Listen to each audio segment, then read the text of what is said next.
If the 1% was basically going to get control, it had to rebrand itself as the supporters of the other 99%.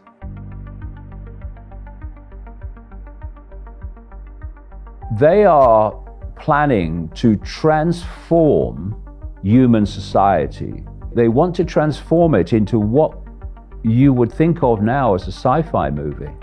They're openly talking about it. They're talking about 2030 and at that period, a year that comes up in relation to many different things. And the idea is to connect the human brain to AI so that, and I'm summarizing here what they're openly saying, and they're openly saying it because they can't hide it anymore. You know, there comes a point where you are under the radar, but when you actually want to introduce it, you can't hide it anymore, so you have to sales pitch it. So you go from hiding it and developing it to selling it. So what they're selling it on is connect your brain to AI and you'll become superhuman. You'll become like the gods. No, you'll become subhuman, not superhuman. You'll become post-human. That's the idea. And people like Ray Kurzweil at Google openly saying that once the AI is connected to your brain, AI will do more and more of human thinking until human thinking as we know it now is negligible and basically disappears. At that point, the human mind will be the AI mind. Up to this point, they've had to manipulate perception to dictate behavior. Their end game is to not even have to manipulate perception, but to become the perception via AI. And that's the point where you become the hive mind, where individuality is deleted. And that's where this is going with the mask, taking away individuality on the what I call the totalitarian tiptoe to that end. Take me to 2022, August, 2 years from now, and let's assume, God forbid, that we've acquiesced every single step of the way. What does this world look like? If you take China today and multiply it 2 or 3 times, that's where we'll be. The brain processes information electrically and electromagnetically. It communicates with the rest of the body electrically and electromagnetically. By 2022, impact on the human environment will be vastly more than it is now. The body is an antenna. It's, the whole foundation of the body is a waveform information field from which the body we see is a projection. So any electromagnetic frequencies that adversely impact on the wave electromagnetic frequency balance of the body field is going to have psychological and what we call physical effects. Got to.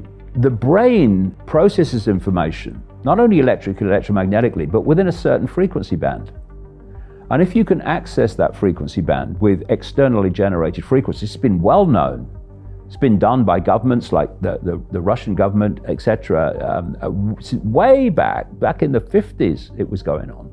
If you can get your frequency right, you can plant thoughts and perceptions in the minds of people, which they will then experience as their own thoughts and their own decisions, but actually externally being put in. So the more you build this grid of frequency, this sub-reality, and by 2022 it will be some way advanced from what it is now, your potential to control the human mind will be greatly advanced even from what it is now, where you have so much control that there won't even be any resistance, because you won't even manifest the thought to resist or the thought to say no, because you're not in control of your mind anymore. This is the progression towards complete AI control of the human mind. We are literally at the cusp between what remains of human freedom and the end, completely the end of human freedom, even the ability to think what you choose to think. So we're in a period now up to 2030, and I'm being very optimistic with 2030. where we are going to decide the future of the human race, even the existence of the human race as we've known it. That's where we are. Why do they target the young? And now why are they targeting the very young? Because they have a time scale, they have a script, they have a sequence of events.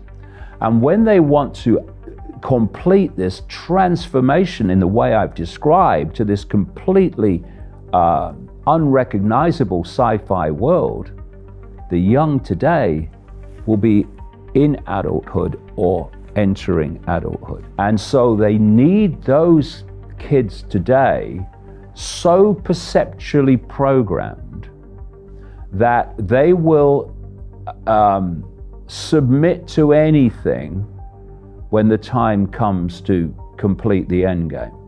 In all of your 30 years studying this, did you ever expect such an accelerated period like we've seen in 2020?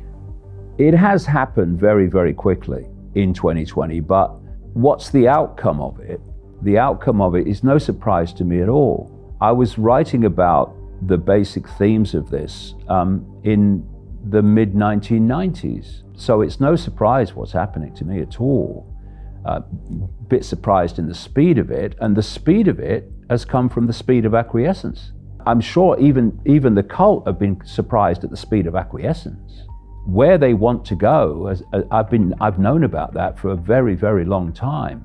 I've been trying to get across, taking it out of this hidden into the public arena.